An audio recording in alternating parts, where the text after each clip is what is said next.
In a world addicted to noise, your real power begins the moment you reclaim your focus. There's a kind of strength this world no longer teaches. It's not in how loud you speak, not in how fast you respond, not in how much you own, impress, or dominate. It's something quieter, something deeper, something earned in silence, in solitude, in self-restraint. You see, most men today are exhausted, not from lifting weights, but from carrying noise.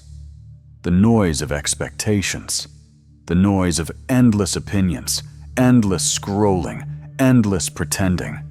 Their minds are cluttered, their focus shattered, their inner voice drowned out by the world's chaos. But somewhere deep inside, you know, you were made for more than this.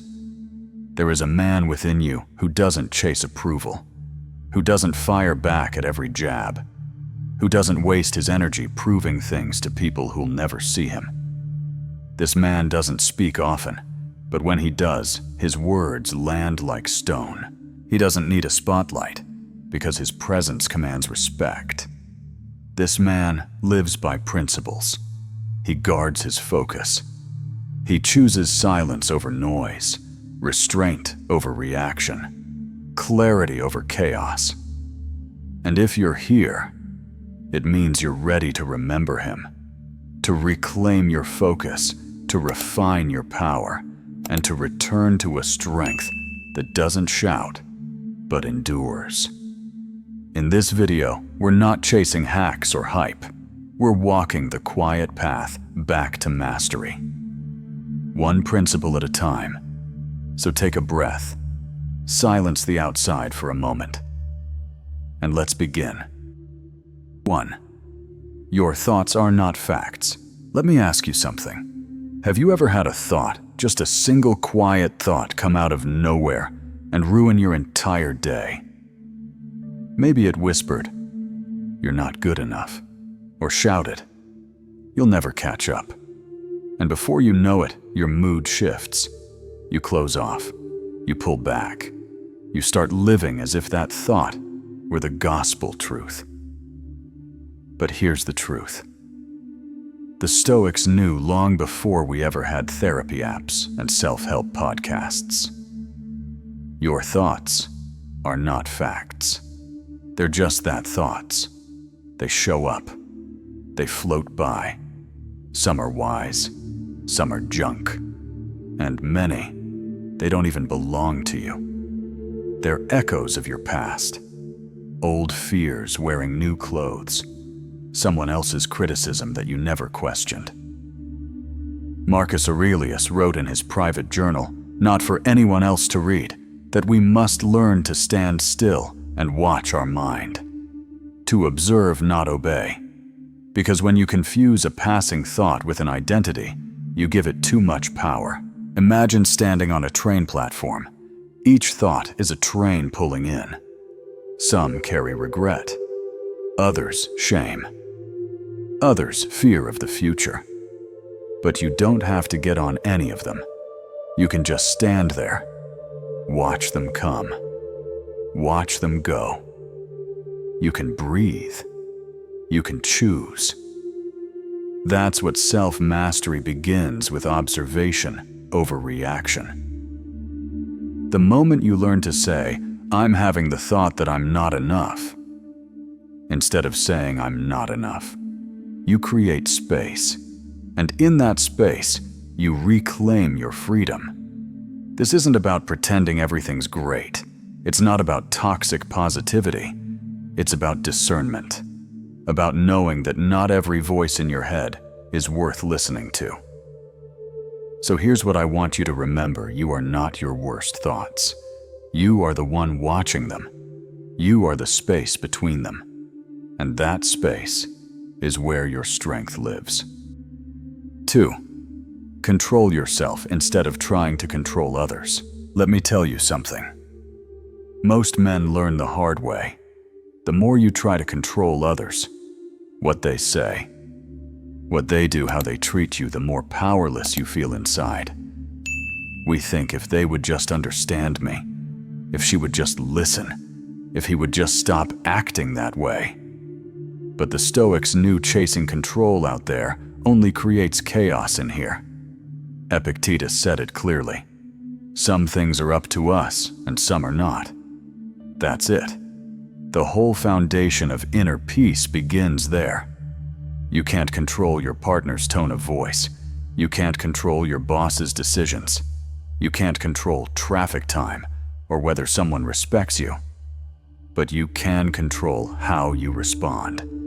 And when you own that, you win every single time. I remember talking to a man, early 40s, good heart, exhausted soul. He told me he spent years trying to fix everyone in his life. His wife, his co-workers, even his grown son. And the harder he pushed, the more things fell apart. Then he read Marcus Aurelius. There was a quote that cracked him open. You have power over your mind, not outside events. Realize this, and you will find strength. So he stopped trying to win every argument. He stopped needing to be understood before he felt peace. He started practicing restraint, presence, and acceptance. And slowly, the chaos around him faded, not because it changed, but because he did. Look, this isn't about being passive. It's about focusing your energy where it actually makes a difference. Your breath, your tone, your habits, your choices, yourself. You want to be powerful. Then stop trying to rule the world and learn to rule yourself. Because no matter what's going on around you, your reactions are still yours. And the man who can govern himself, that's a man no one can shake. 3. Build calm. Like a muscle through daily practice, if you are distressed by anything external, the pain is not due to the thing itself, but to your estimate of it. Marcus Aurelius. Calm isn't something you're born with. It's something you build, like a muscle. And just like strength, it doesn't show up overnight. It's shaped in quiet, ordinary moments by what you choose to do when life doesn't go your way. Let me ask you, when that email comes in, the one that shakes your nerves, what do you do? When someone cuts you off in traffic or speaks to you with disrespect, how do you respond? Most men, they react instantly, emotionally, loudly. But the Stoic man, he pauses, he breathes, he chooses. That pause right there, that's the weight you lift every day to build calm. Not in a yoga studio, not on some retreat. Right in the middle of life, where it's messy and loud and real. I once worked with a firefighter guy, had seen things most of us never will. But what made him respected wasn't his toughness, it was his calm. I asked him once, how do you stay steady when everything's on fire? He said, I train for it every day, even when nothing's burning. That stuck with me, because calm doesn't come when the world gets loud. It comes from what you've practiced when it's quiet. You wake up, and instead of reaching for your phone, you take a deep breath. You notice tension rising in your chest during a conversation, and you don't raise your voice. You feel anger flicker in your gut, and instead of feeding it, you observe it. That's daily discipline. That's building calm like a man. Marcus Aurelius didn't write in his journal because he liked quotes.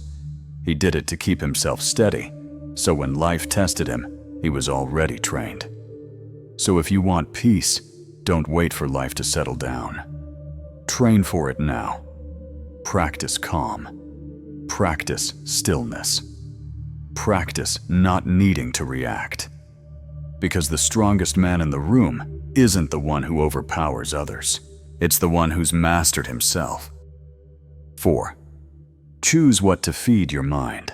The things you think about determine the quality of your mind. Your soul takes on the color of your thoughts. Marcus Aurelius. Your mind, It's not a trash can, it's a garden. And every single day you're planting something in it, whether you realize it or not. The question is, what are you feeding it? See, most men are careful about what they eat. They'll avoid junk food. They'll read nutrition labels. But when it comes to their thoughts, they consume anything. The drama on the news, the endless scroll of outrage on social media, the opinions of people who don't even know them. They let it all in without question. But Marcus Aurelius said it best. Your soul takes on the color of your thoughts. So if all you feed your mind is anger, gossip, fear, distraction, don't be surprised when you feel anxious, reactive, or constantly dissatisfied. A Stoic man knows mental clarity begins with mental nutrition. He doesn't just guard what he puts in his mouth, he guards what he lets into his mind. Books that sharpen his thinking, conversations that challenge him to grow, silence that allows his inner voice to rise above the noise. Let me ask you, would you leave your front door wide open and let strangers walk in at all hours? Then why would you do that with your mind? You have to curate your inputs.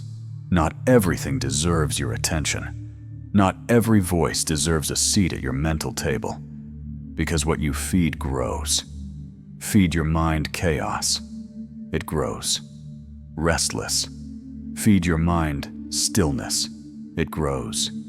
Deep. Feed your mind truth, and it becomes free. Every scroll, every headline, every conversation, it all adds up. Bit by bit, it shapes who you are becoming. So if you want to think clearly, speak wisely, act with intention, start with this simple discipline. Choose what you feed your mind, because you're the gardener, and your future grows from what you plant today. 5. Clarify before you react. If someone does wrong, it's their problem. Your only concern, will your response be worthy of your character? Marcus Aurelius. There's a split second, a tiny sliver of time between what happens and what you do next. That space right there is your power. But most men miss it. They react. Instantly, emotionally, automatically, like pressing a button on a vending machine. Stimulus in reaction out. Someone disrespects you. You snap. Someone disagrees. You argue. You feel insecure. You overcompensate. And just like that, you've handed your power to someone else. But the Stoic doesn't live on autopilot. He pauses. He breathes. And before he moves, he asks, what outcome do I want here? That question changes everything, because it pulls you out of ego and puts you back in control. It stops the emotional wave from driving the boat, and it brings you into deliberate action. Let me share a story. I once knew a man, quiet, composed. We worked together for years. I never once saw him raise his voice even under pressure. One day, I asked him, how do you stay so calm when everyone else is losing it? He smiled and said, I always ask myself if I react now. Am I moving toward peace or just proving a point?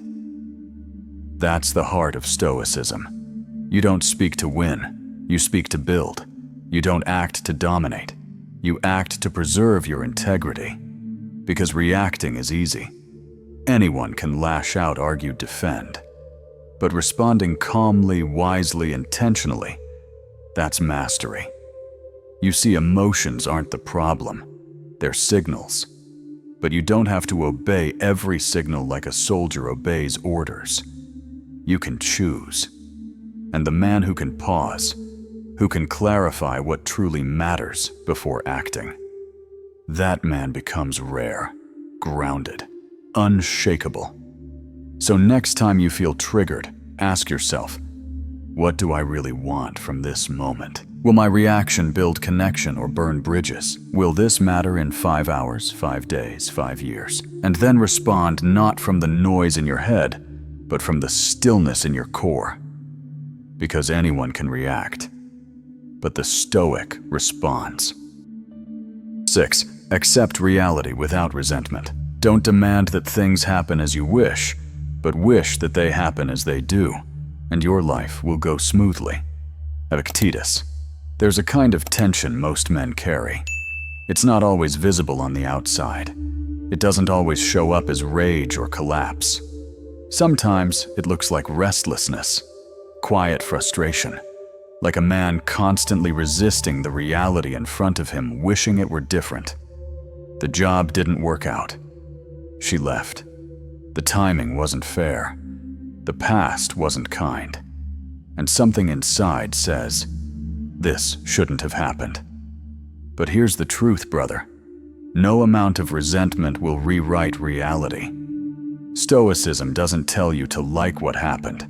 It tells you to stop fighting what already is. Acceptance is not surrender. It's not passive. It's not giving up. It's strength without struggle. It's standing in the middle of the storm and saying, I didn't choose this, but I choose how I meet it. I remember a man I spoke with a few years back. His business had failed. He had poured his energy, years, and identity into it. And when it crumbled, he fell into a hole of blame and bitterness. Resentment keeps you locked in the past. Acceptance brings you back to now. It gives you clarity, direction, inner peace. You don't have to approve of the pain. You just have to stop pretending that your resistance is noble. It's not. It's exhausting. And it's keeping you stuck. Marcus Aurelius ruled an empire and still reminded himself daily. You have power over your mind, not outside events. That's the heart of it. Accept the betrayal. Accept the delay. Accept the unfair outcome. Then ask yourself, what can I still control? What can I still build? How can I carry this with dignity? Because life doesn't bend for resentment, but it opens up for the man who accepts and adapts.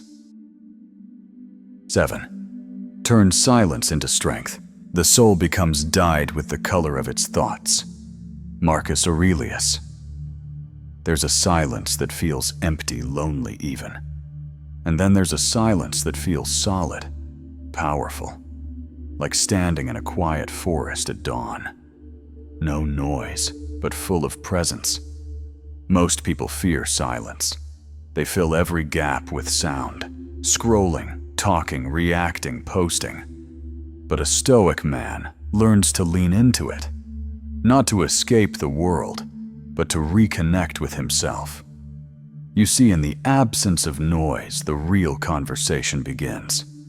Not with others, with yourself.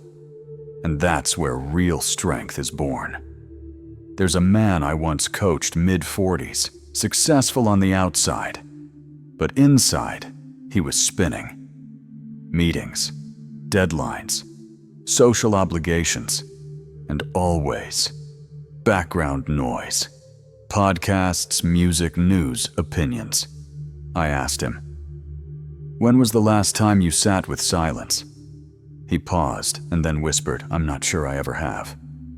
So I gave him a challenge.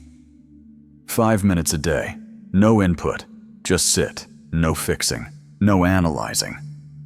Just before. That's what silence does. It strips away the noise of other people's opinions. It cuts through the clutter of reactive thoughts. It puts your hand back on the wheel of your life. Marcus Aurelius didn't write meditations to impress anyone. He wrote them in silence, for himself, to return to center, to remind himself what matters. And that's what silence is for. It's a mirror, not a mask. It doesn't hide you, it reveals you. A Stoic man doesn't speak just to fill space.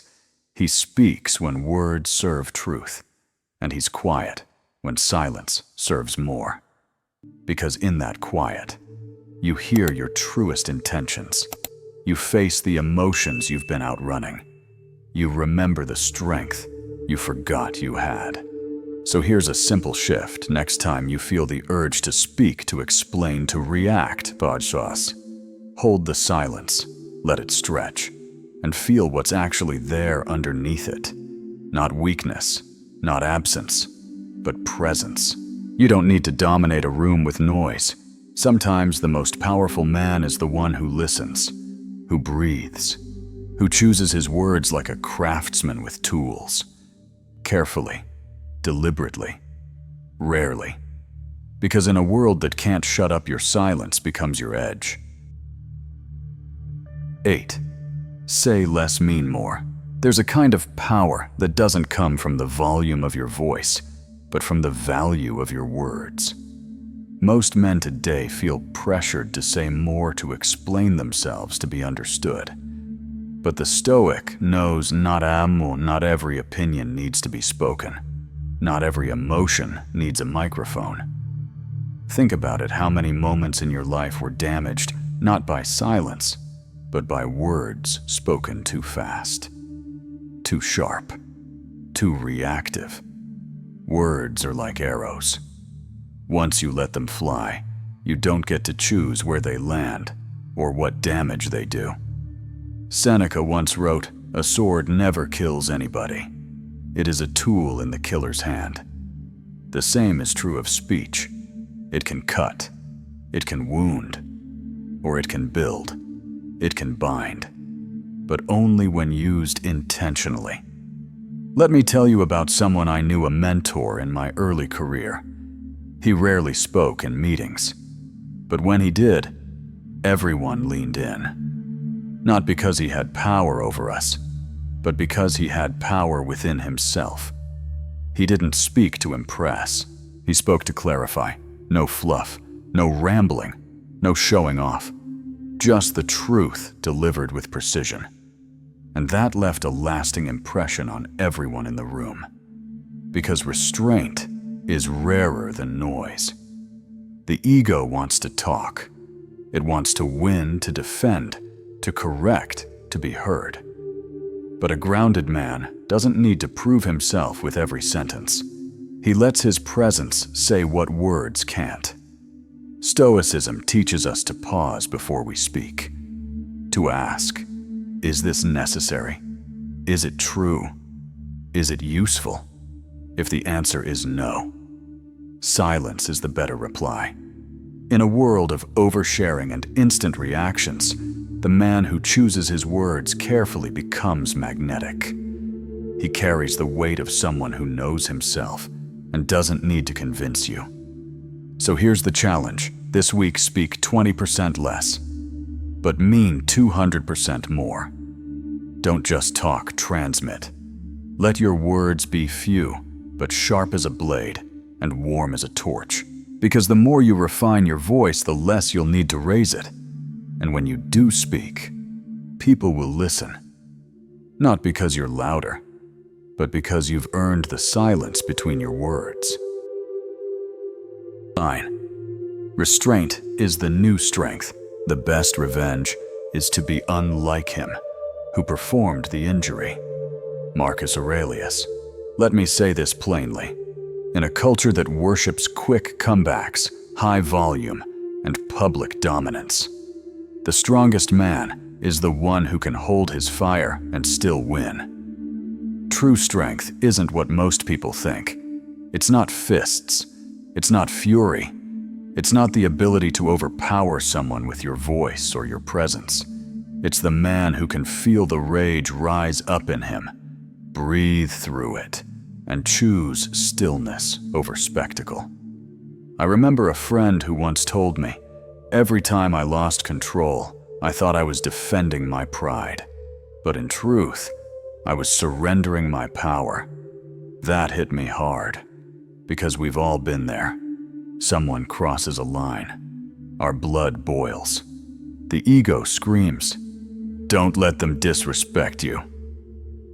but Marcus Aurelius, an emperor facing betrayal and lies chose restraint. He wrote, "Why do you need to show your anger? Let your integrity be your reply." You see, restraint is not weakness. It's not backing down. It's deciding that your peace is more important than proving a point. And here's the paradox. The man who restrains himself gains more power than the man who explodes. Why? Because when you don't react, you stay in control. You remain the author of your actions, not the puppet of your emotions. Imagine this, you're in a heated moment. You could clap back. You could raise your voice. You could make it ugly. But instead, you pause. You choose a measured response or no response at all. That's not passive. That's masterful. It's choosing to win long term instead of scoring cheap shots in the short term. And yes, it's hard, especially when your pride's on the line, especially when silence feels like surrender. But silence, when chosen from strength, not fear, becomes a declaration: I'm not here to react. I'm here to lead with grace, with dignity, with focus. So the next time your temper flares, ask yourself, does this serve me, or am I just feeding my ego? Because restraint, in the end, is what separates boys from men. It's what builds a reputation that lasts longer than any loud retort. And in a world addicted to reaction, the man who knows when to say nothing becomes unforgettable. 10. Stay present. Imagination can lie, but we suffer more in imagination than in reality. Let me ask you something. Have you ever felt your heart racing? Not because of what's happening, but because of what might happen. A conversation you're rehearsing in your head, a mistake you fear will define you, a future that hasn't arrived, but already controls your breath. That's not presence. That's imagination, hijacking your peace. And the Stoics knew this centuries ago. Seneca wrote, "We suffer more in imagination than in reality, not because the world is safe, but because the mind untrained can be more dangerous than any external threat." Here's the truth: most anger isn't about now. Most fear isn't about now. Most shame, not about now.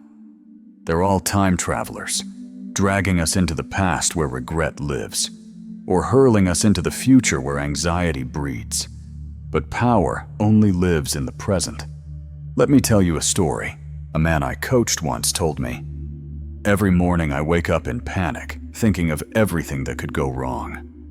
He'd check his email before even brushing his teeth, relive arguments from 3 years ago while driving, replay moments he couldn't fix, invent futures that hadn't happened, yet already owned him.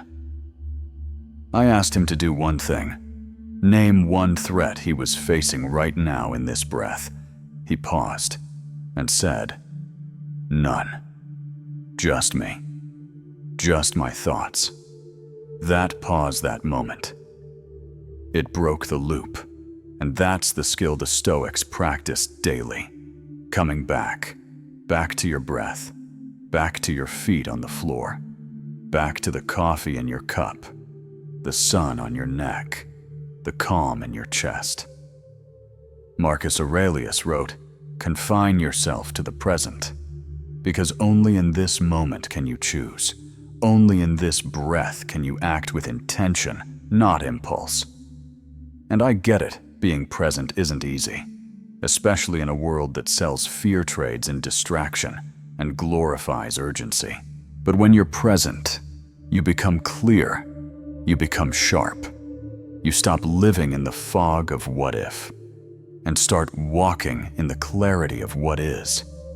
So the next time your imagination spins a storm, pause, breathe, ask, is this happening now? Or is this a movie playing in my head? Because presence is power. And the man who lives here in this moment can't be controlled by a past he can't change, or a future that hasn't even arrived. You're here, you're breathing, you're choosing. That's where your strength lives. 11. Pause before you speak or act. No man is free who is not master of himself. You've been there, haven't you? A text comes in your heart, jumps. You type back in. Anger hits send, and 5 minutes later regret sets in. Or someone says something sharp in a meeting, and before your mind catches up, your mouth fires back. It feels good for a second. Then it feels like hell for a week. That's the price of reacting. And that's why the Stoics trained a different muscle. Not the muscle of speed, but the discipline of pause. Because just 2 seconds, yes, just 2, can save you 2 days of cleaning up damage, 2 weeks of shame, 2 years of strained relationships. You see, reaction is primal. Response is powerful. Epictetus taught that freedom doesn't come from doing whatever you feel. It comes from choosing how you respond. That space between stimulus and action. That's where a Stoic man lives. Let me tell you a story. A man once told me about an argument with his teenage son. The boy had said something disrespectful. Sharp cutting. For a moment, the father's fists clenched. His mouth opened, ready to unload a decade's worth of anger. But something stopped him. He remembered the pause. He turned away, took a breath, and said calmly, "Let's talk when we're both clear." He told me that one pause, just one, saved their relationship from becoming a battlefield. It taught his son more about manhood than any lecture Olmater ever could. That's the power of delayed reaction. Not bottling up your feelings, but giving yourself time to choose the highest version of yourself. Because the truth is, you can't undo a word once it's spoken. You can't unbreak what your anger shatters. But you can slow down. You can breathe.